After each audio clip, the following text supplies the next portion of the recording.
harassment, workplace violence, school violence, bullying, public violence, campus rape, and sexual assault are all related. And our guest today believes the connection is how someone is raised at home. Her mission is to prevent, really to stop such violence. So stay with us. Welcome to Lean to the Left, home of no-holds-barred commentary, plus interviews with fascinating people. Some of them top experts, others simply with interesting stories to tell. You'll never know who'll show up at Lean to the Left. Now here's your host, Bob Gaddy. Sabrina Osso is founder and CEO of Osos Safe. Feel safe where you live, work, and play.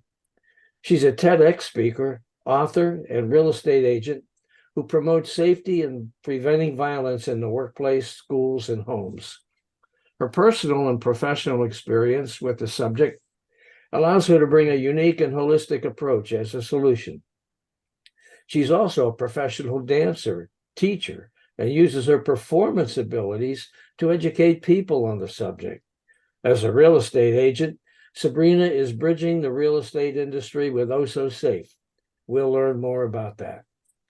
Sabrina, thanks for joining us on the Lean to the Left podcast. I really do appreciate it and look forward to our conversation. Likewise, Bob. So tell me, Sabrina, just how prevalent is home violence and how does that relate to schools, business, and properties? We say at Osos Safe, everything starts in the home. So if we make home safe, then we feel that everything else will fall into place, where there won't be so much violence in schools, universities, workplaces, public places, theaters, concerts. Everything starts in the home. Home is home base. That's your foundation. And we're not saying that if you grew up with violence that there's no hope. We're not saying that at all. But it's very important to realize that safety must become a required standard. And we could talk about that later on in the interview. Okay. Do you have some statistics in terms of how prevalent home violence is and so on? Sure. 1 out of 3 women will be beaten or raped in a lifetime. 1 out of 5 adolescent girls is abused by her boyfriend. 1 out of 3 young people will be in an abusive relationship. 15 million children witness violence in their own homes each and every year. That's just in the US, just the ones that we know about that are documented, if you will. About 324,000 pregnant women go into the emergency room, not for pregnant-related issues, but for abuse-related injuries. 1 out of 7 men is abused. By the end of today, 4 women will be killed by their abusive partners, and most of them will be killed after they leave their abusers. So them leaving is not the answer. And I would say another statistic, 5 children in this country are murdered every day at the hands of an abusive parent. And most of the time it's under the watch of a child protective service agency. So those are statistics that are just off the top of my head. 80% of all runaways come from violent homes. That's another alarming statistic. And all of this is rooted in the lack of respect in homes, the lack of safety in homes. That's shocking. It just really is. What are some examples of how this abuse takes place? It's a cycle. A lot of the time it's slow. In fact, most of the time it's almost subtle. If you grew up with violence, you're almost, in order to survive, you get used to it. And no one should get used to violence. So it could be it always usually starts as verbal. The comments, why are you wearing that? I want you all to myself. Why don't I take care of all of the finances?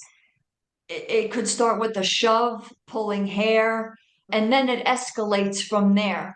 Humiliation, isolation is a big factor or a big characteristic of trouble. Trouble is on its way as far as that you are headed for an abusive relationship. Pornography is a big driver of violence. We're not talking about erotica. Erotica is different. Erotica, there's no bondage, there's no domination, but pornography, and you could say / BDSM, which stands for bondage, domination, sadism, and masochism. If your partner is looking at pornography, chances are violence is going to happen, is happening, will always happen. And I could tell you from personal experience, because my father beat my mother on a regular basis, my mother beat me. You, when you see your parents fighting, now we're not saying you, there's not going to be any arguments, there's not going to be any conflict. Of course, when you're with your significant other, there's going to be problems, but it never crosses the line of abuse, not verbal, not physical, not sexual. So you fight, you argue with respect. That's the key ingredient, respect. In everything that I just said, Bob, there's no respect. So if you feel dominated, if you feel controlled, you are in an abusive relationship. I hope I answered the question. Yeah, Sabrina, while you were talking, it just occurred to me that let's say that a young woman is interested in a young man and they begin a courtship and dating, and one thing leads to another and leads to another, and they end up in a sexual relationship. How does that young woman know if that potential partner of hers is potentially an abuser? Is there a way to tell? Yes, there are warning signs like the ones I mentioned just earlier. And if you feel where it's controlled, like a lot, and this could go for men and women, I'd also say it doesn't matter the gender, abuse is abuse. So the victim could be male, the victim could be female. So it's horrible either way. So you could be dating a man or a woman, and like you said, you enter into a sexual relationship, which is great. If you experience any discomfort where you feel creeped out, I'm not comfortable doing that in the bedroom. I'm not comfortable when you do this, when we're making out, or whatever the case may be, and they force it on you, that's violence, that's abuse. There is sexual assault, rape. It happens in marriages. It happens when you're date rape, right? On college campuses, that is a big problem, date rape, or even in high school, I would say, or middle school. So anything that is dominating, controlling, manipulative, they'll say things like, why are you hanging out with that friend? I don't like that friend. I want you all to myself.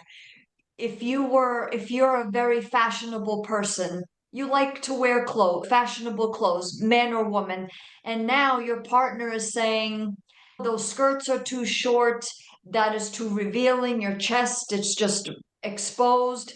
I don't think you should wear that. I pick out the clothes for you. That's all control. If you're dating someone and right away they want control of your finances, big red alert, especially if you just met them and they want to be on your account. They want to control your finances. They want to know financial information. Meanwhile, you just met them. These are all warning signs. And like I mentioned, it starts subtle because abusers, for the most part, they are conscious of what they're doing, and it's a way to rope you in. So that way they have complete control. And this goes for men and women. Like I said, in with pornography, and it's something upwards of over 90% of pornography. The people doing the pornography, they've been sexually abused. So they go into that field, continuing the cycle of sex abuse, if you will. Okay. So if you're dating someone that is into pornography, BDSM, you're in trouble. You need to leave the relationship immediately.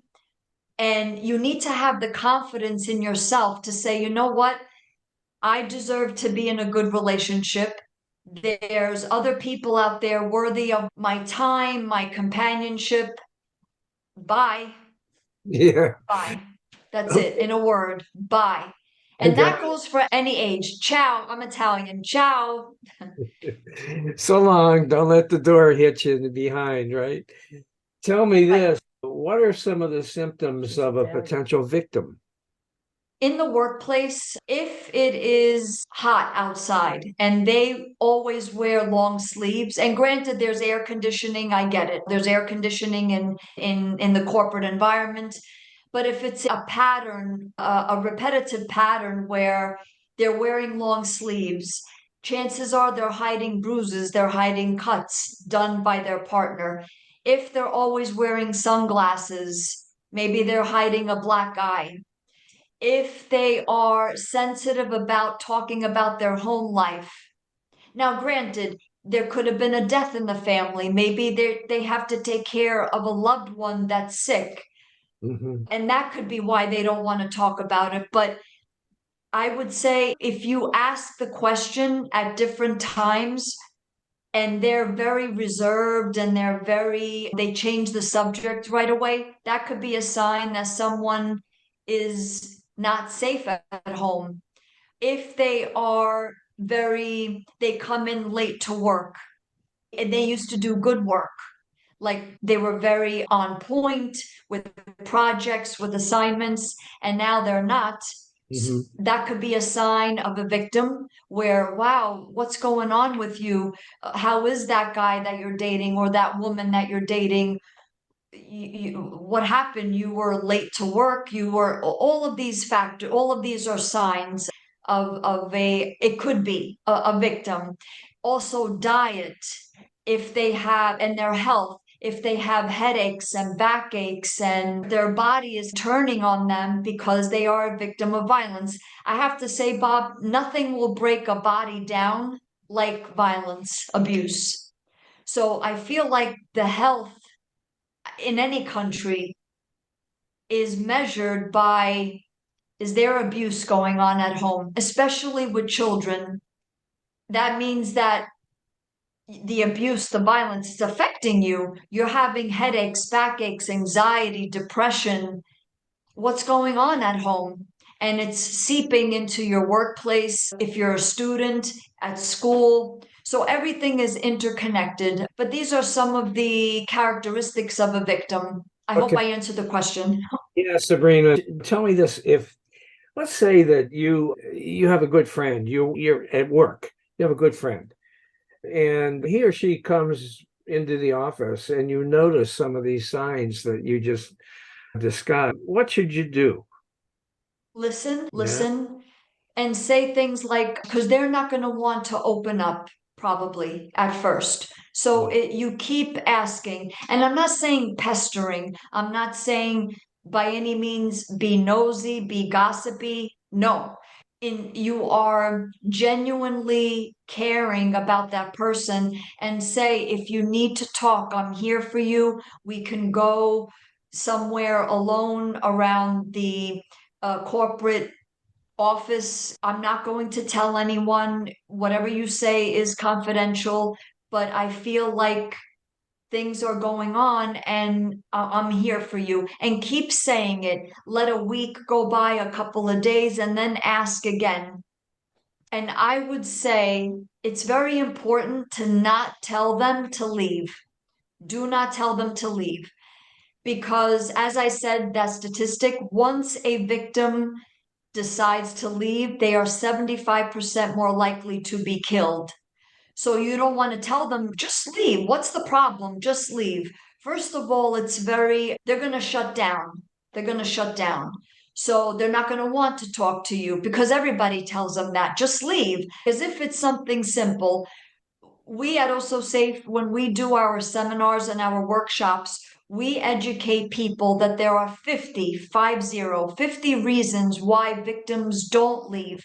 Everything from the kids to finances to he or she found me before. So You don't want to tell them just leave. And I also want to say that refer them to us, Oso Safe, because we will get their property Oso Safe certified. And I could go into more detail what that entails. And those would be the best things to do. And you could tell them, look, if you want to ever come over my house, and granted, you might be scared to even say that. What if the psycho husband, the psycho wife, the abusive husband, wife, ex-boyfriend, ex-girlfriend comes to your house and then you're endangering your own family? We get it. But I would say no one came to my rescue growing up. No one. No one. I was alone. I didn't speak to someone until I was at university, at college. And I wish, looking back, I wish one person would have set me aside and say, Sabrina, anytime you want to come over my house, anytime you want to talk, anytime you need a shoulder to cry on, our door is open. No one did, no one, except for this one friend that I didn't meet until college. If you can, I would say open your home to that person and say, if you need a place to get away, come to my house and we will figure this out. So those would be, I would say, the immediate tips that I would give, that I could recommend. Okay. Now, Sabrina, you say that 75%, the statistic I can't remember. And I think you said 75% of those who leave are killed or suffer further abuse. What did you say? They can be killed. Yeah. Well, what am 75% I of supposed to victims. do if it's too dangerous to leave? It's certainly too dangerous to stay. So what are you supposed to do? Hire us. Get us into your properties. Oh, so safe. We make safety a required standard condition of residency for all properties. We're saying, and I say this in my TEDx talk. In fact, it was the title of my TEDx talk. If you're a victim of home violence, don't leave, stay. Why should you leave? You're the victim. You're the one getting beat up. You're the one that's being verbally, physically, sexually abused, any combination of those three. You have children. If you have children, it makes matters even 1,000 times more complicated. Why should you leave? Get the abuser out. Get the abuser out, and you stay right where you are. Once you enter into a real estate contract with someone, whether it be renting, owning, having a mortgage or not, you are in a residential contract, you stay. And it's the abuser that has to leave, not you, the victim. And the kids are automatic victims. So we are looking to flip the script in residency when it comes to safety. It's great that in the real estate, in properties, you have heat, hot water, electricity, central air. You put the window guards up. You make sure that everything is up to code. But what about the safety among the residents? All of the residents, adults and children alike, they have to be educated. They have to know that there are consequences if there's any verbal, physical, sexual abuse. They have to sign a policy that states, yes, I promise to practice safety. I promise to not be abusive. Otherwise, I, the abuser, only gets immediately evicted from the premises. And you go into full knowledge knowing that would be the consequences. Because, Bob, we are not beasts, savages, barbarians. Safety should be as basic as ABC. I'm a dancer, so plie, releve, saute. It's basic. You cannot live life being under the reign of a terrorist in your own house. It's inexcusable, unacceptable, and we will see to it that every property gets Oso Safe certified. It needs to be a standard. I hope I make sense. I hope I answered the question. Yeah, you did, Sabrina. Now, what do you mean by you said we have to practice not being abusive, especially when it comes to children? Yes, great question.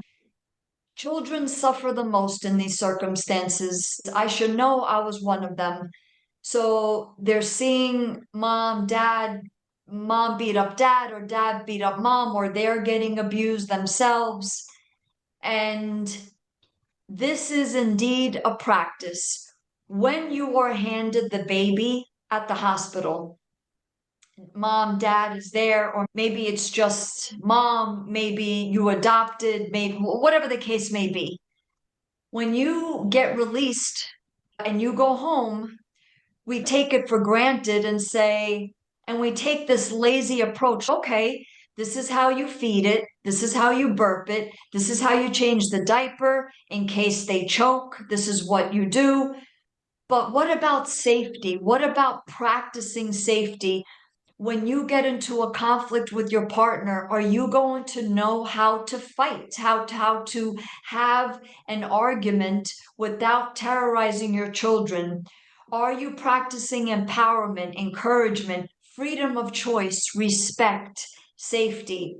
Are you practicing where you just had a bad day at work, you come home, or maybe you work from home and you're in your your home office, I should say, and you just had a bad day?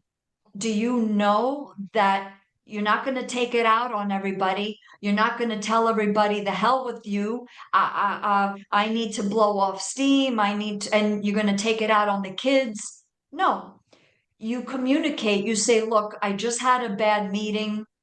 I just had a bad day. I need 10 minutes alone. So I'm going to lock myself in this room. And if you could please not bother me, I just need to process everything that just happened and breathe. And that way I could play with you, little Timmy, little Sally. I can be there for you, wife, husband, or boyfriend, girlfriend. You have to communicate that. And this is a practice. What if your kid comes home with bad grades? Are you going to beat the crap out of them? Or are you going to sit down and say, are you being bullied? What was going on? Are you dating someone? Are they giving you problems? Is it that you don't like the teacher? What's going on? Why is this an F? Why is this a D? You've always obtained B's or A's, so you're not going to beat the crap out of them. Your daughter comes home, she's pregnant. You're not going to beat the crap out of her. You're not going to resort to violence or abuse. We have to work this out. What are our choices? What do you want to do? How do you feel about it? We're here for you as your parents.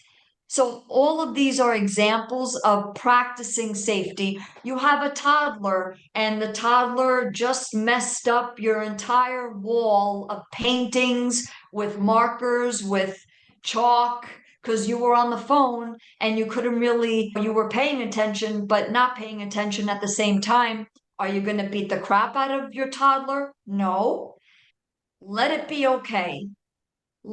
And we say this as part of our seminars and workshops as a practice. Let it be okay. Obviously, they didn't do it on purpose. If anything, they wanted your attention, and they didn't mean to do that. And have a talk with them and say, look, this is mommy's paintings or daddy's paintings or work. You can't do that. We're going to clean it up together.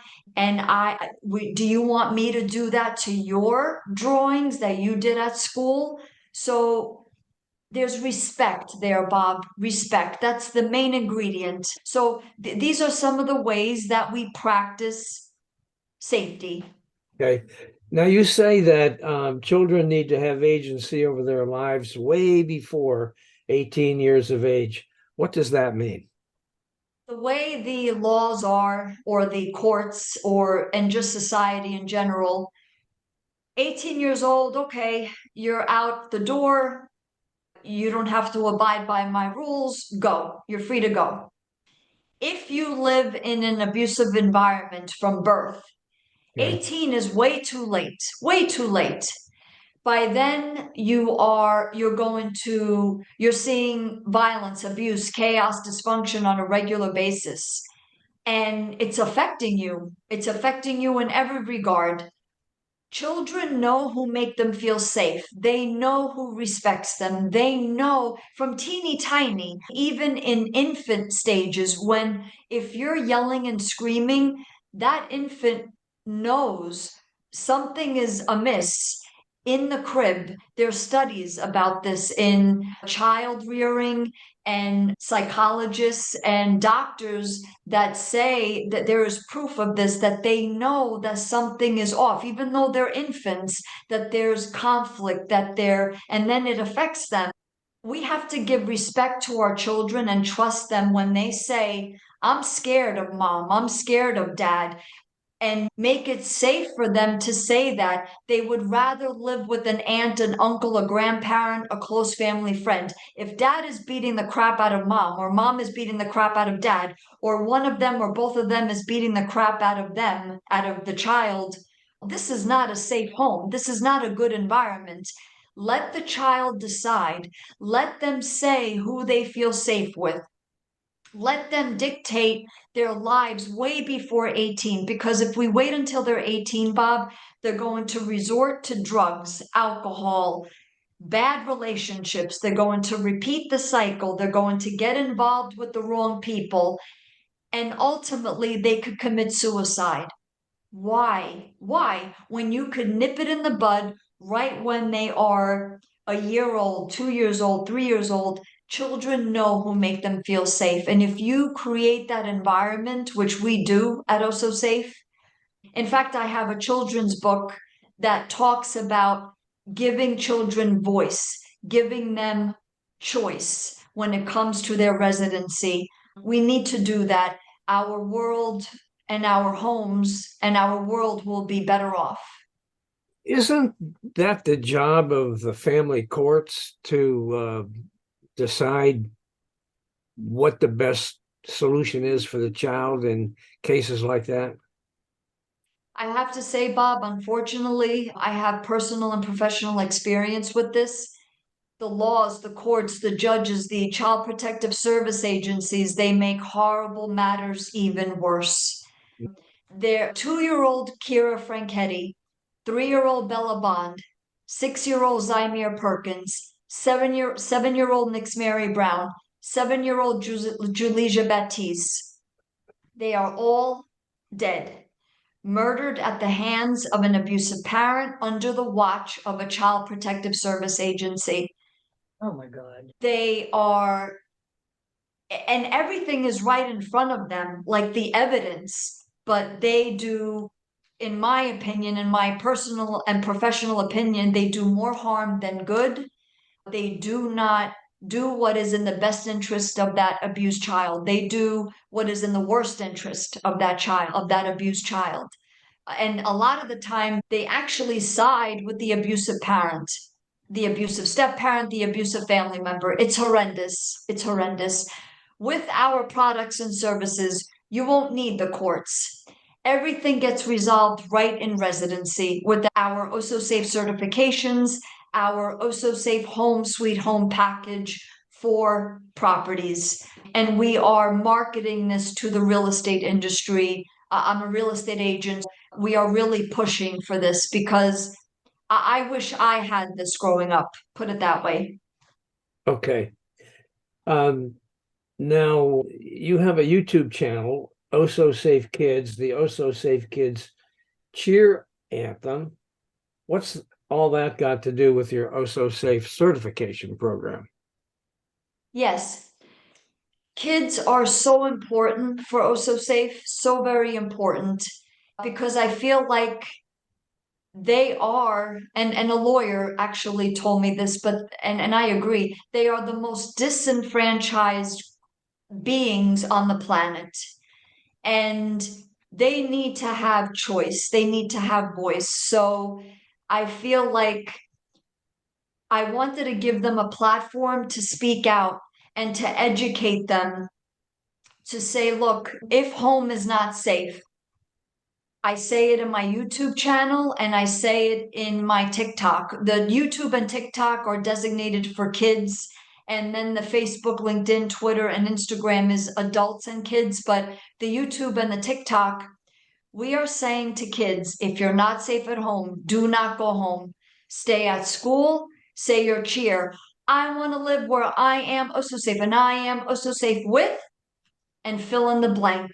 Tell your teachers, tell the superintendent, tell the police, tell whoever is at school, say do not, and don't go home. Do not go home. If you're getting beaten at home, you're being told that you're a bitch, a slut, a whore, you are a brat, a monster, you're ungrateful, you are getting sexually abused by mom, dad, there's pornography going on, BDSM, you're getting beat up, you didn't go to school because your nose is broken and you had to tell everybody at school that, oh, I fell.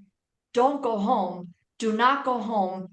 And if there is someone that could take you in, say who that is. Do not go home, stay at school, and demand that person comes and picks you up at school and takes you to safety. So that's what the YouTube and the TikTok are all about. And also, we talk about if you're dating, what are the warning signs of a bad relationship? What are the good signs of a good relationship? What does that look like? And giving them voice, giving them choice. Okay. Talk to me a little bit about your book, your children's book, Home Safe Home for You and Me. What's that all about? Yes. Yes. As I mentioned, it is, I would say the book is for a toddler all the way up to, I would say, middle school. And it's talking about voice and choice. So if I can, I just want to read you a page, and it introduces some tools. I explicitly say if the difference between respect and disrespect. I don't know if you could see. The important thing is that everybody in your home needs to be safe and respect one another and not abuse one another. Abuse is when someone hurts you or someone you live with in your house. This is disrespect, and this is dangerous for you and everybody in your house. And I introduced the concept of that right now, this instant, you know that for the moment, which means right now, you are safe. And then I introduced tools like after the fighting stops. And I know because I went through this, after the fighting stops, go to a safe place in your house, apartment, wherever you live, and breathe. Do conscious breathing where you breathe, hold it at the top, and then let it all out. And it just anchors kids to the present moment. Because as a child that's living with abuse, you're thinking about the past, you're thinking about the future, you're thinking, oh my gosh, when is this gonna happen again? Another episode of violence. You're constantly in alert, urgent mode. It's like a war in your own house. So I introduced the concept of breathing and the cheer. I want to live where I am also safe, and I am also safe with, and you get to fill in the blank. And I tell kids, who do you feel safe with? Is it mom and dad? Is it an aunt, an uncle, a grandparent? And I say, you could even say that you feel safe with mom and dad, even if it's not true. That's okay. If you're too scared to say, that's okay. When you're ready, you'll say who makes you feel safe. Wherever they're at, that's okay. If they're too scared to say, if they can say it. And also, I am introducing where properties get Oso Safe certified, and our logo gets placed on schools, properties, and workplaces, but mainly properties. It introduces all of these concepts, and we're hoping that, and we use the book as a staple in residency because it's a tool, Bob, to teach kids that they have voice, that they have choice, and that when they're ready, they could say who they feel safe with. Because now you're in an OSO Safe certified property, and we don't wait until you're 18 to get you to safety if you're not safe at home.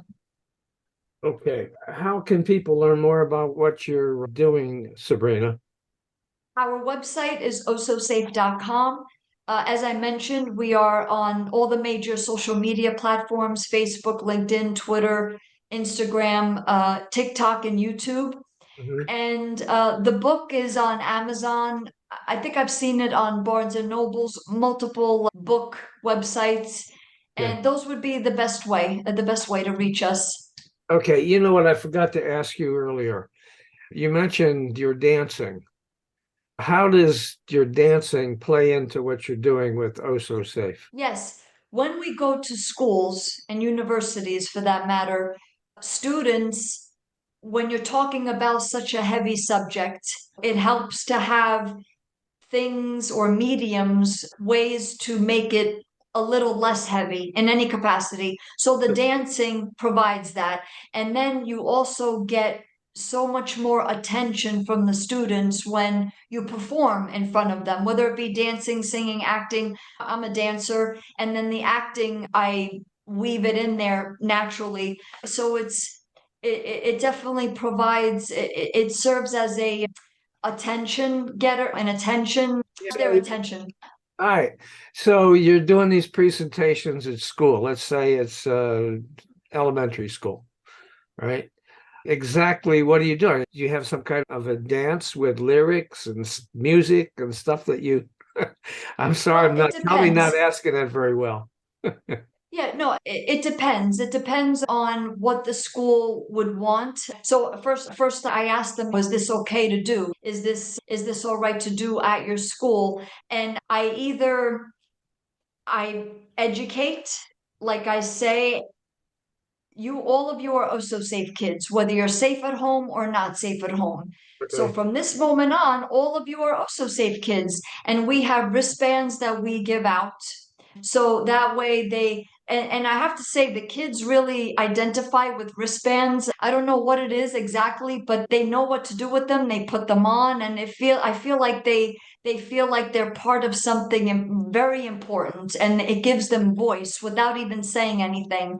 And from my show, my one woman show, Home Sweet Home, question mark, I extract pieces from that show. So I have a Latin piece in there, a flamenco piece, a musical theater piece, a African piece. So I extract from that show and I perform it in front of the students, and it's educational as well as entertaining.